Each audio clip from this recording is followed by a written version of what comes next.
Welcome to The Explainer. Today, we are diving deep into the absolute frenzy around Hong Kong's new stablecoin regulations. I mean, the city is buzzing with excitement, but what's really happening behind all the hype? Let's get into it. So here's how we're going to break this down. First, we'll look at the hype on the ground, and then we're going to slam on the brakes and get a dose of regulatory reality. After that, we'll zoom out to look at China's potential long-term play here, and then we'll explore the revolutionary tech that's making this whole thing possible. And finally, we'll tackle the big one. Can Hong Kong really become the world's next digital asset hub? Okay, let's start with what's happening on the ground in Hong Kong. Because the excitement around stablecoins, well, it's just completely off the charts. This quote from Dr. Zhao Feng, who's the chairman of HashKey Group, just nails the vibe perfectly. He's sitting in a coffee shop and realizes multiple tables around him are all talking about stablecoins. We're not talking about some niche thing here. It feels like everybody is talking about it. The topic is absolutely on fire. But here's the twist. All that public excitement is basically running headfirst into a giant wall of official caution. While the market is hitting a fever pitch, the regulators are kind of pumping the brakes, signaling, hey, not so fast. They're going to be incredibly strict with this.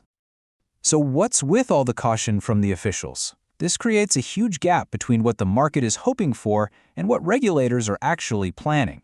And that brings us to a much-needed reality check. And this is where it gets really fascinating. You've got these two totally different perspectives. On one hand, mainland China sees stablecoins as this strategic move in a global currency competition, a real challenge to the US dollar's power. But in Hong Kong, their main concern is totally different.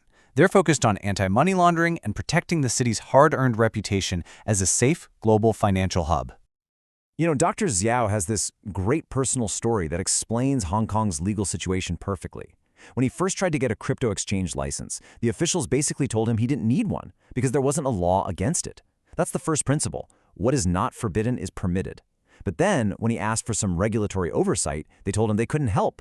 Why not? Well, that's the second principle. What is not authorized cannot be done. There was no law that actually gave them the power to regulate it. So for years, everything was stuck in this legal gray zone.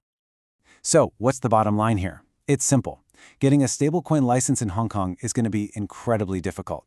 The regulators are not interested in moving fast, they're obsessed with security.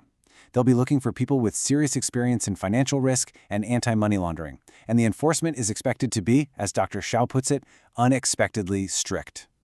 Now, this super strict approach in Hong Kong starts to make a lot more sense when you zoom out and look at the bigger picture.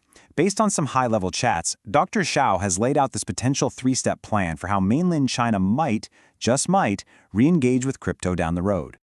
The thinking goes something like this. Step 1.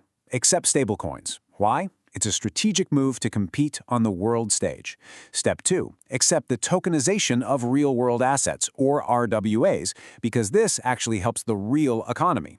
And then, and only then, after the underlying tech from those first two steps is accepted, do you get to Step 3, finally accepting assets like Bitcoin. It's a very deliberate, step-by-step process. Okay, to really get why this is all such a massive deal, we need to take a step back and get to the fundamentals. Because blockchain isn't just about cool new internet money. It's actually a complete revolution in accounting itself. I mean, think about it like this. For almost 5,000 years, people used single-entry bookkeeping. Then, around the 1300s, double-entry bookkeeping pops up in Italy to handle all this complex trade.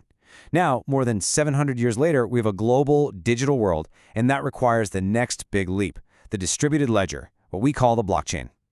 For centuries, every single ledger was private. My book was separate from your book, and to make sure we could actually trust each other's records, we built this incredibly complex and incredibly expensive system of trust, right?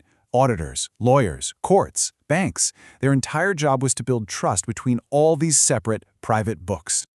And when you see the difference this new infrastructure makes, it is staggering. It's night and day. Instead of settling accounts at the end of the day, it's instant. Instead of a bunch of middlemen, it's just peer-to-peer. And instead of 9 to 5, it's running 24/7. It's just a faster, cheaper, and way more efficient way to do things. So this revolutionary new financial plumbing is coming. The big question is, who's going to lead the charge? And this brings us right back to Hong Kong, which, it turns out, is in a pretty special position to ride this massive global wave. This is it. This is the multi-trillion-dollar question that everyone in finance is asking themselves right now. Does the city really have what it takes to pull this off? Well, the argument for Hong Kong comes down to this unique mix of advantages that you really can't find anywhere else. You've got the China factor, right? Access to all that capital and talent from the mainland. You wrap that in a common law system that international investors know and trust. And it's all built on its decades-long reputation as a top-tier global financial hub. A really crucial piece of this whole story is the big shift we're seeing in the market. We're moving away from that early, unregulated offshore model, kind of the Wild West, and toward a fully regulated, compliant, onshore model.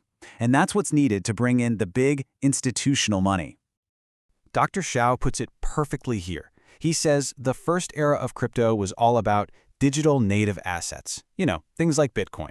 Assets that were born on the blockchain. And they thrived in those unregulated offshore spaces. But this new era, it's a whole different ballgame. And that leaves us with a final big thought to chew on. This next era is all about creating digital twins, tokenized versions of real-world stuff like stocks, bonds, even real estate. And that requires regulation, trust, and onshore compliance. The Wild West of the digital native era might just be over. The real question is, are we, and is the global financial system, truly ready for what's coming next?